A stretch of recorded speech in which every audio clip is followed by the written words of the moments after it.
Hello, this is a quick guide for online registration at Lakeland University, Japan.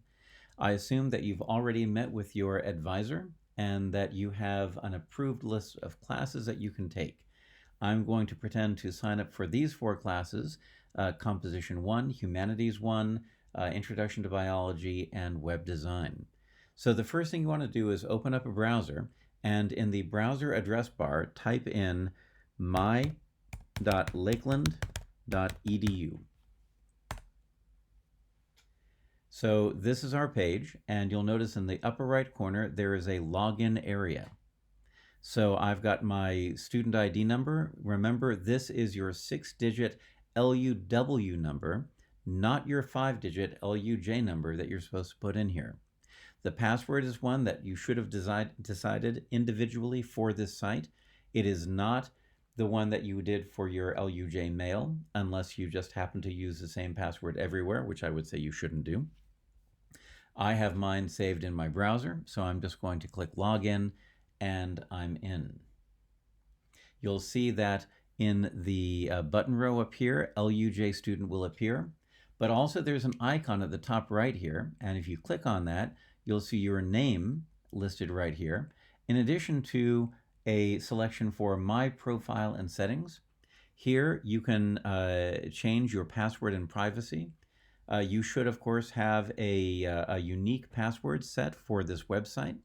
In addition, you should have a privacy questions set. In other words, a security question which you can answer and nobody else can answer.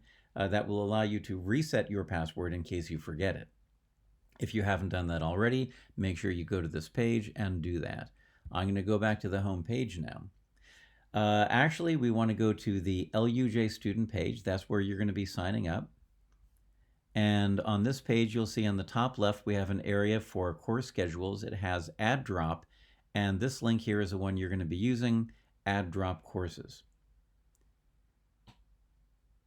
Now, on this page, the first thing that you have to do, and you have to be very careful about this, is that you have to set the correct term. Here it'll say the upcoming term. In this case, it's fall 2019. In the future, it might say spring 2020, summer 2020, etc. You might think that this is the correct term that you're going to sign up for courses in. However, this is actually the home campus location.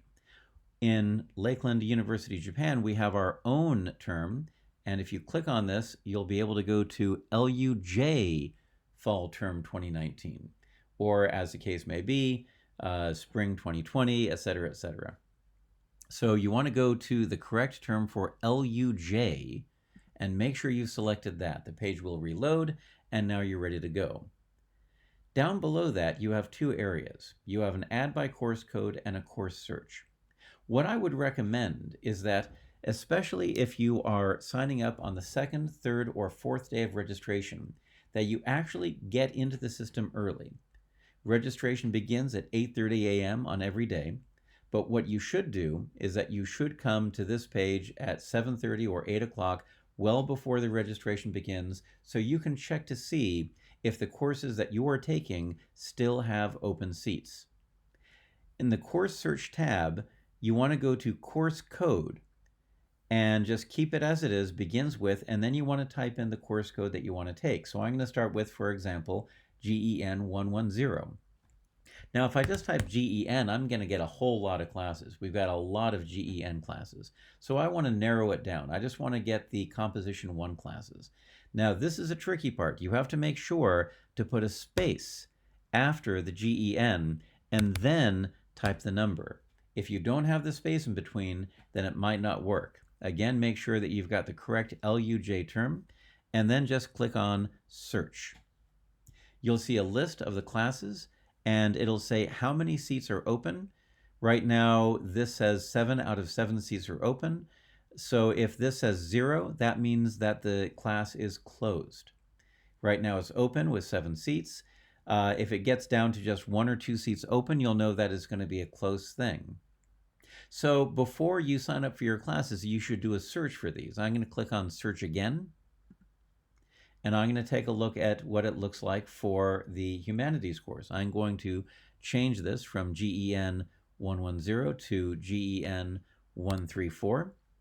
And you can see this is a slightly different search page. I'm going to go down to the bottom and click on search, and that's going to show me the humanities courses.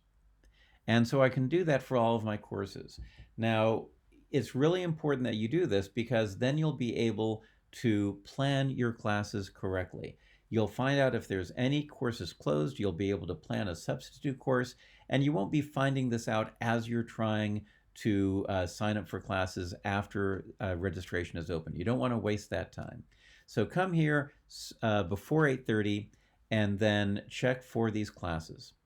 Now, this is a very important thing.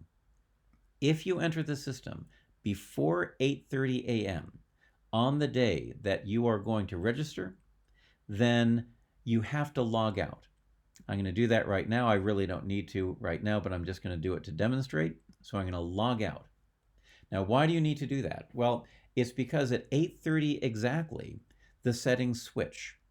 And if you are already logged in and you stay logged in through 8:30, then the switch won't take place and you won't be able to register for classes. You'll just get error messages. So you have to make sure that you log out before 8:30 and then at or after 8:30, you log in again. Now I can see my LUJ student button. I'm going to press that. And here I have add drop. I'm going to add drop courses. Now it's very important. Don't forget, you have to change the term again to the correct term. Make sure it's an LUJ term for the correct semester. Now we did the course search before, so instead right now I want to register for my courses, so I'm going to go to add by course code. So I'm going to click on that, and we're going to see the area where you can enter your course codes. So I'm going to begin with my Composition 1. So I'm going to go over here, and I'm going to type in GEN. Now you can see there's a lot of classes here, and I could use my down arrow key to just keep on scrolling through, but there's a lot to choose from. So it might be better if I type in a little bit more of the course code. I'm going to say space 110, and now I just have the Composition 1 courses. So I was going to sign up for section J2. Now an important note is that you should never type in the entire name yourself. So if I was typing it in and I did GEN 110 J2, I could do it that way, but really the best way to do it is to type in enough so that you can see the courses here and then click on the correct one. That's really the best way to do it. So my next class is going to be GEN space 134, and I'm going to want to take section 1. Then I'm going to go to biology. Now this is a tricky one. Biology is a 4-unit course. There are not too many 4-unit courses. Any first-year language course is going to be a 4-unit course. We've got also biology, and we've got calculus. If you are taking a 4-unit course, that means you have a 3-unit main course, and then you have a 1-unit lab. And these have to be signed up for separately. So I'm going to type in BIO, and you'll notice that I've got the regular courses and the labs. So I'm going to go for J1. And then over here, what I have to do is that I have to type it in again, and then I have to get the lab, BIO 100L J1. It has to be the same section as the first one, just has to have the letter L in there. So I'm going to choose that one.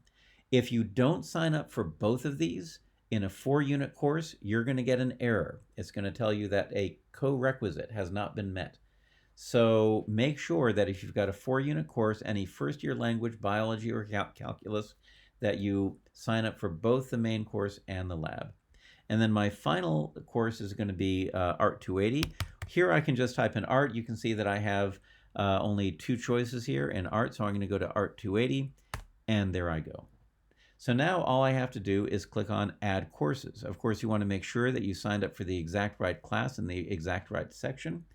Remember that you should not sign up for any class that your advisor has not cleared you for.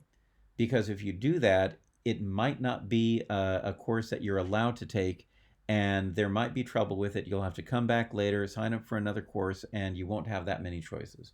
So make sure that the list is correct and that you're only signing up for courses that you're approved for. So I'm going to click on Add Courses. Let's see what happens.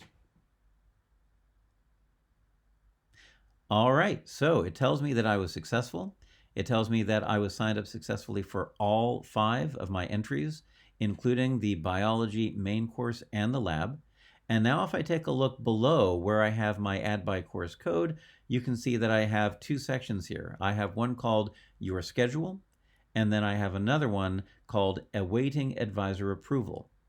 So if I decide that I don't want to take one of these courses, then what I can do is that I can click on it, check that box right there under the word drop, and then I can drop the courses. I don't want to do that right now, but you can do that. There's also an option when you're signing up for courses. There's an option to get on a wait list if a course is full. If all the seats are taken, if the class is closed, you can still sign up for the wait list. However, and this is very important, if you do sign up for the wait list for a class, you must, repeat, must sign up for a replacement class as well. So let's say, for example, that you wanted to get into GEN 110 section J2, but that was closed, so you get on the wait list. Well, that means you also have to sign up for GEN 110, either section 1 or section 3, in addition to the wait list. If you don't sign up for anything except the wait list, then you're going to get into trouble. So make sure that if you do a wait list, that you also do an alternate class, either an alternate section or a different class that would replace the one that's full. All right, so now I've got all of these. It says that it's just awaiting advisor approval. That means that your seat in that class is reserved and that all that needs to happen is for the advisor to either approve or not approve your classes.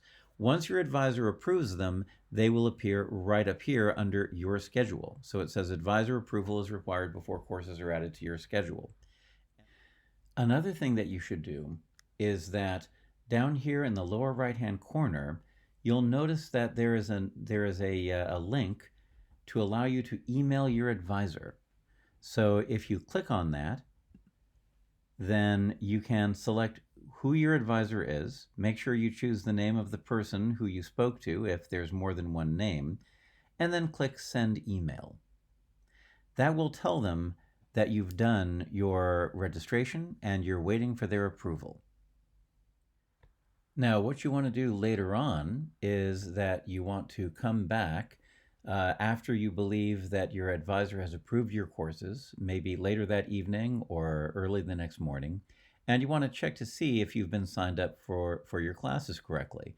If you go to the LUJ student page, you'll notice that right on the front, you've got these things right here under Add Drop. It shows your schedule. It also shows your student schedule down here. If you want to check just to make sure, you can go to Add Drop Courses. And under Add Drop Courses, you'll notice that all of the classes have moved from awaiting advisor approval, and now it says your schedule. If for any reason you need to drop a course, you can select that course and then you can say drop courses. But if the classes are exactly what you want, then you're good. You have been signed up for your classes and you're ready to go.